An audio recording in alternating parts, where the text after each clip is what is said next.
सीधी तस्वीरें आपको बता रहे हैं राजधानी दिल्ली से। ज्ञानेश कुमार मुख्य चुनाव आयुक्त प्रेस कॉन्फ्रेंस कर रहे हैं। विशेष इंटेंसिव रिवीजन यानी India's press conference on special intensive revision.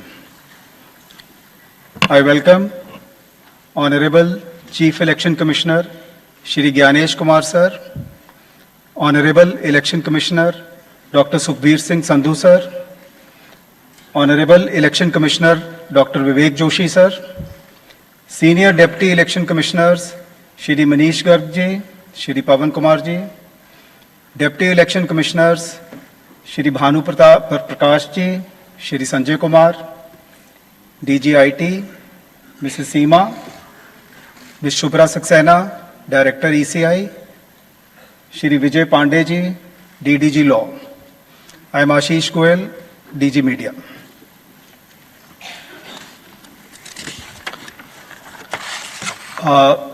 As always, the format of our PC would be, we'll start with the address by the Honorable Chief Election Commissioner, which will be followed by a presentation, that will be followed by a question answer session. Sir. Honorable Election Commissioner Dr. Sukhbir Singh Sandhu ji, Honorable Election Commissioner Dr. Vivek Joshi, election commission के senior officers, media के हमारे साथी और आपके माध्यम से जुड़े हुए इस देश के सभी मतदाता, आप सबको नमस्कार। आज हम सब स्पेशल इंटेंसिव रिवीजन के दूसरे चरण के रोल आउट के संबंध में आयोजित इस प्रेस कॉन्फ्रेंस में उपस्थित हैं। मैं आप सभी का हार्दिक स्वागत करता हूं। सबसे पहले मैं लोक आस्था और सूर्य उपासना के महापर्व छठ पूजा के इस पावन अवसर पर बिहार के सभी मतदाताओं को हार्दिक शुभकामनाएं देता हूं। आज अस्ताचलगामी भगवान भास्कर को अर्घ्य देने के शुभ दिन पर मैं बिहार के 7.5 करोड़ मतदाताओं को विशेष रूप से नमन करता हूं, जिन्होंने निर्वाचन आयोग पर अटूट विश्वास जताया है और SIR में पूर्ण भागीदारी निभाई और अब इस चुनाव में मतदान करने के लिए उत्साहित हैं। बिहार में SIR के सफल संचालन के बाद आयोग ने देश के सभी 36 मुख्य निर्वाचन अधिकारियों के साथ 2 महत्वपूर्ण सम्मेलन आयोजित किए।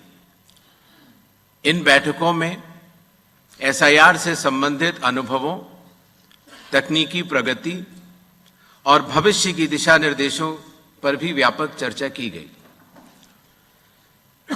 पिछले SIR की मतदाता सूची से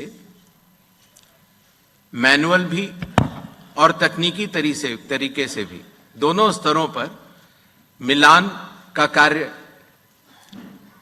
लगभग पूरा कर लिया गया है और इसके तैयारी के आधार पर अब चयनित राज्यों में SIR का दूसरा चरण प्रारंभ किया जाएगा। याद रहे, SIR का प्रमुख उद्देश्य है हर योग्य मतदाता को सूची में शामिल करना और अयोग्य को मतदाता सूची से हटाना। आइए अब PPT के माध्यम से आपको विस्तार में SIR के इस फेज 2 के बारे में बताते हैं। जैसा कि आप सबको पता है, SIR का फेज 1 समाप्त हुआ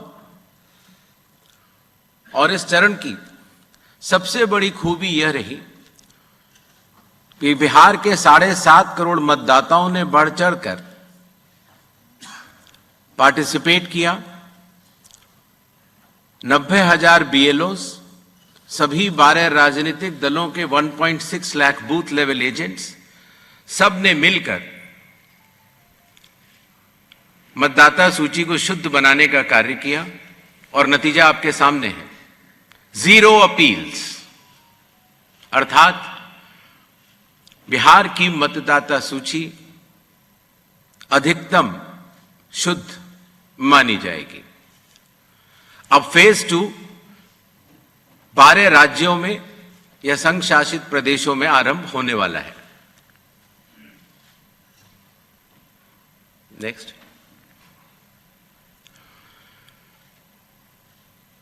किसी भी मतदाता के लिए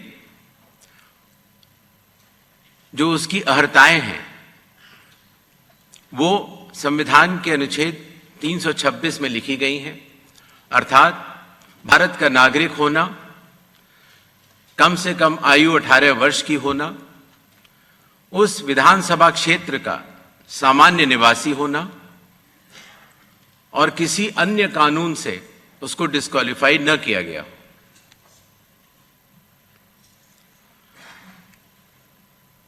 एसआईआर की आवश्यकता के बारे में काफी चर्चा हो चुकी है, लेकिन फिर भी चुनाव आयोग एक बार आपको बताना चाहेगा कि चुनावी कानून के तहत हर चुनाव से पहले इलेक्टोरल रोल का रिवीजन आवश्यक है, और या जब भी चुनाव आयोग आवश्यकता अनुसार निर्धारित करे। विगत कुछ दशकों से लगभग हर राजनीतिक पार्टी ने मतदाता सूची के शुद्ध न होने के ऊपर चुनाव आयोग को लगातार शिकायतें दी हैं। पहले सन 1951 से लेकर 2004 तक लगभग 8 बार स्पेशल इंटेंसिव रिवीजन इस देश में चुनाव आयोग ने कराया है, और आखिरी इंटेंसिव रिवीजन लगभग 21 साल पहले 2002 से लेकर 2004 की मियाद में पूरा किया गया था। इस लंबे दौर में, 2 दशकों से भी अधिक लंबे दौर में, मतदाता सूची में कई परिवर्तन आवश्यक हो जाते हैं, जैसे कि भारत की विकास गाथा के साथ साथ लोगों का माइग्रेशन के साथ साथ कई बार उनका वोट पुरानी जगह भी बना रह जाता है और नई जगह भी बन जाता है, अर्थात एक से जगह ज्यादा रजिस्टर होने वाले वोटर्स। कई बार किसी की डेथ होने के बाद भी उसका नाम न हटाया जाना, या गलती से किसी भी विदेशी नागरिक का नाम मतदाता सूची में आ जाना। इन चारों कारणों की वजह से चुनाव आयोग ने निर्णय लिया कि पूरे देश में चरणबद्ध तरीके से एसआईआर कराया जाए, और इसकी पहली कड़ी बिहार आपके सामने समाप्त भी हो चुकी है और बड़े सफलतापूर्वक लोगों ने चुनाव आयोग पर विश्वास भी जताया है। एसआईआर करते समय एक बहुत बड़ी संख्या में चुनावी कर्मी चुनाव आयोग के साथ कंधे से कंधा मिलाकर काम करते हैं। आपको पता होगा कि लगभग हर 1000 वोटर के ऊपर एक पोलिंग स्टेशन औसत तौर पर हो जाता है। हर पोलिंग स्टेशन पर एक सरकारी कर्मचारी बूथ लेवल ऑफिसर के तौर पर कार्य करता है। एक विधानसभा क्षेत्र में 300 या 400 के बीच में लगभग पोलिंग स्टेशंस होते हैं, और हर विधानसभा क्षेत्र में एक इलेक्टोरल रजिस्ट्रेशन ऑफिसर होते हैं। वो भी सरकारी कर्मचारी होते हैं और एसडीएम के स्तर के होते हैं, और उनके अंडर में ये सारे बीएलओस कार्य करते हैं। इलेक्टोरल रजिस्ट्रेशन ऑफिसर को सहायता करने के लिए assistant electoral officer registration officers भी होते हैं, जो कि लगभग हर तहसील में एक या उससे अधिक होते हैं। ईआरओ एक सब डिविजनल मजिस्ट्रेट के लेवल का अधिकारी होता है, जिसकी कानूनी जिम्मेदारी होती है कि वो मतदाता सूची ड्राफ्ट तैयार करे, जनमानस से मिले हुए क्लेम्स एंड ऑब्जेक्शंस को रिसीव करे और उनके ऊपर एक निर्णय ले, और उसके बाद एक फाइनल मतदाता सूची प्रकाशित करे। ईआरओ के इस निर्णय के बाद, अर्थात फाइनल मतदाता सूची प्रकाशित करने के बाद अगर किसी भी सिटीजन ऑफ इंडिया को उस विधानसभा क्षेत्र में रहने वाले किसी भी मतदाता को अगर कोई भी अपील करनी हो तो वो उस जिले के जिला अधिकारी के पास कर सकता है, और अगर वह जिलाधिकारी के निर्णय से भी असंतुष्ट हो तो उस राज्य के चीफ इलेक्टोरल ऑफिसर के पास अपनी सेकंड अपील दायर कर सकता है। यह मैं इसलिए आपको बता रहा हूं कि बिहार में सभी राजनीतिक दलों के साथ मिलकर जब एसआईआर हुआ, उसके बाद जो जिला मजिस्ट्रेट्स के पास अपील आई 38 जिलों में, वह शून्य थी। अर्थात ईआरओ और इलेक्टर्स ने मिलकर और बूथ लेवल एजेंट्स ने मिलकर बहुत ही अच्छा काम किया।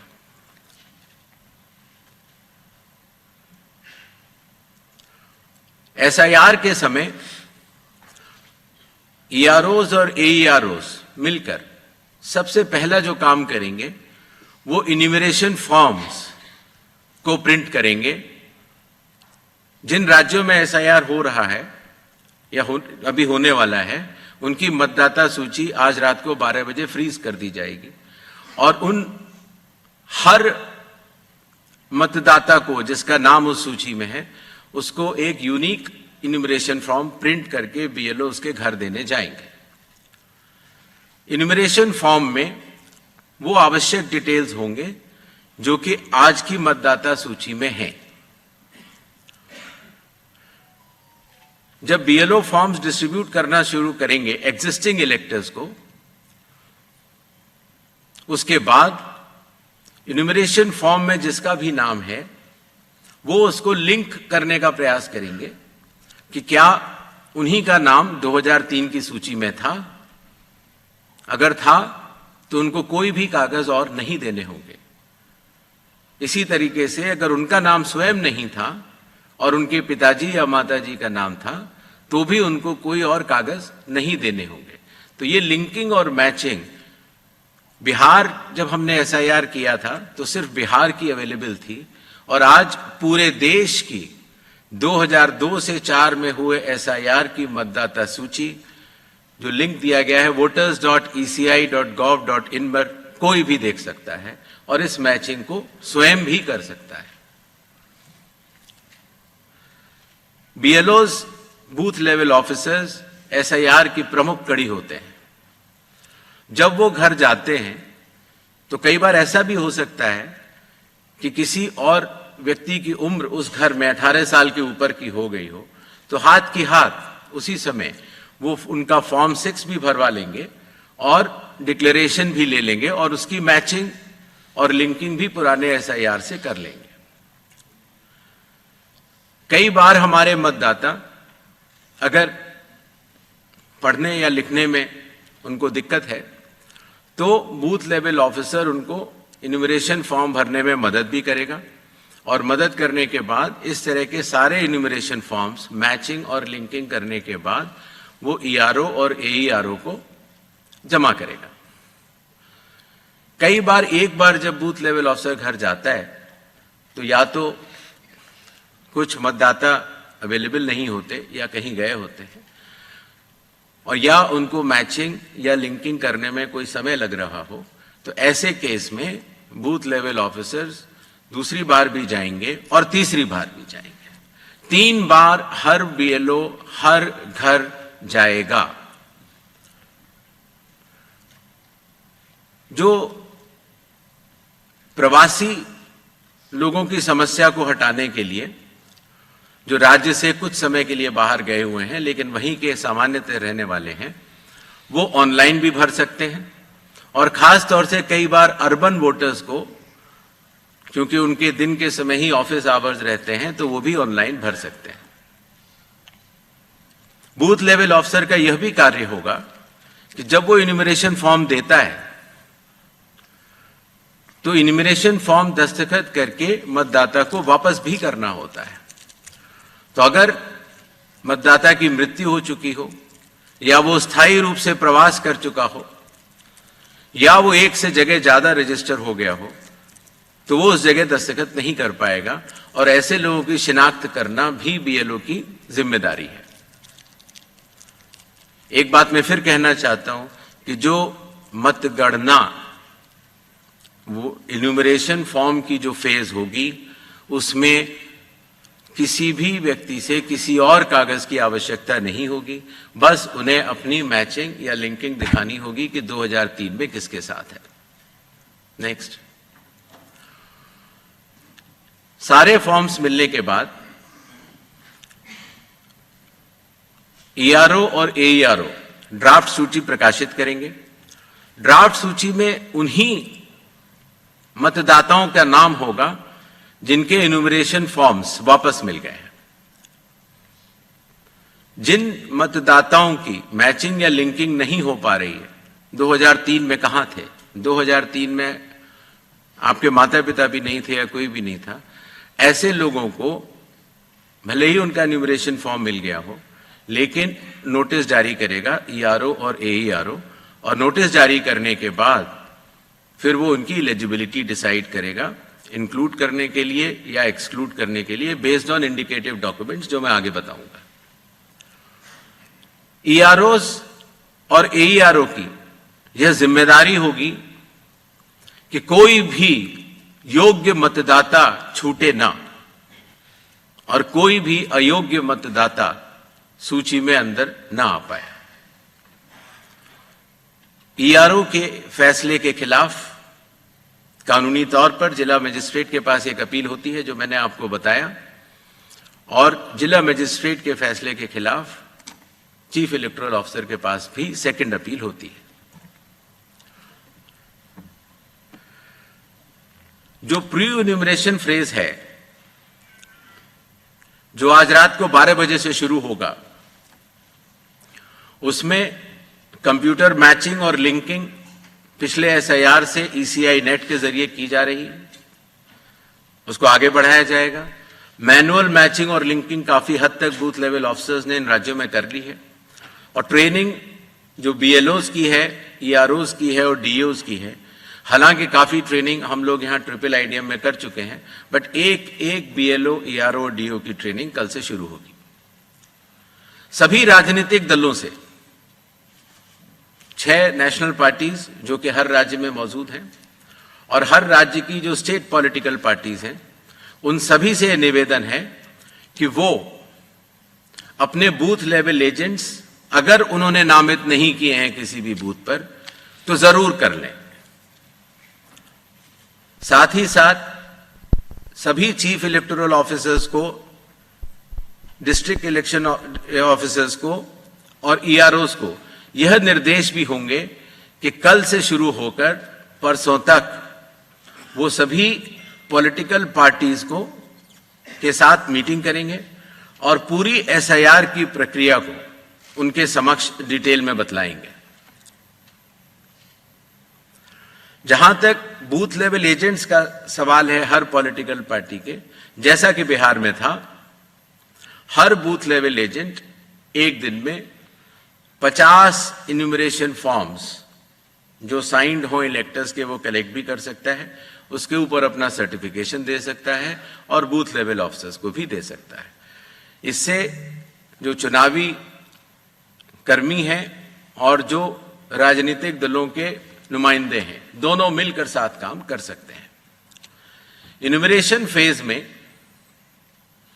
इन्यूमरेशन फॉर्म की प्रिंटिंग, डिस्ट्रीब्यूशन, मैचिंग और लिंकिंग विद 2002, 3 या 4 इलेक्टोरल रोल्स और इन्यूमरेशन फॉर्म्स को वापस कलेक्ट करने का कार्य होगा।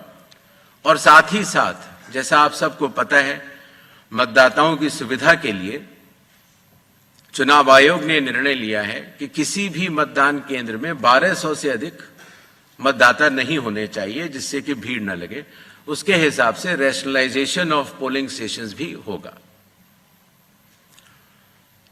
सारे इन्यूमरेशन फॉर्म्स जो वापस आने थे, उनके आने के बाद इलेक्टोरल रोल्स की ड्राफ्ट पब्लिश की जाएगी